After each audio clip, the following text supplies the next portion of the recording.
તો 9 લાખ તો લગભગ સરનામા નતા મળતા એ પ્રકારના કાઢી નાખવામાં આવ્યા છે, જેનું મૃત્યુ થયું હોય એવા કાઢી નાખવામાં આવ્યા છે.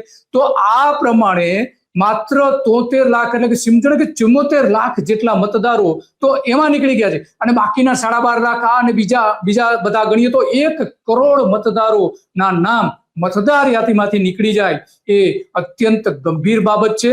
કારણ કે જે મતદારો છે રાજુદાનભાઈ, જે મતદારો 4 કરોડ છે એમાંથી આટલા મોટા પ્રમાણમાં નીકળી જાય તો ચૂંટણી જીતવી ભારતીય જનતા પાર્ટી માટે આસાન થઈ જાય છે.